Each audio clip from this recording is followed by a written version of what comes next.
नमस्कार मित्रांनो, मी वेदांत आणि 75 डेज इन माय लाईफ हे आपल्या सिरीजचा आज आहे डे 2.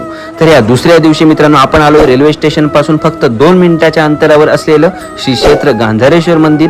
हे गांधारेश्वर मंदिर स्वयंभू देवस्थान चिपळूण मधलं ओळखलं जातं. मंदिराच्या शेजारी असलेलं मित्रांनो निसर्ग सौंदर्य आणि मित्रांनो त्या सौंदर्याला चार चांद लावणारी आपली कोकणाची रणरागिणी म्हणजेच आपली वाशिष्ठी नदी. देवळाच्या आतमध्ये जाताच आपल्या डोळ्यासमोर दिसतो तो हा नंदी. अतिशय सुंदर असा हा आकारलेला हा नंदी जणू खरा नंदी आपल्या समोर बसलाय असं वाटतं. शंकर महादेवांचा आशीर्वाद घेऊन आपण मंदिराच्या बाहेर आणि मंदिराच्या बाहेर जर्नी विथ निखिलने एक नवीन मोहीम हाती घेतली, माय क्लीन कोकण. त्याच्यामध्ये मित्रांनो तो 75 दिवस स्वतः स्वच्छता करणार आहे रस्त्यावरती उतरून. त्याची सुंदर अशा मोहिमेची सुरुवात आपण 4 प्लास्टिकच्या बॅग्स उचलून केल्या मित्रांनो आणि त्याचबरोबर त्या मोहिमेला हातभार लावला.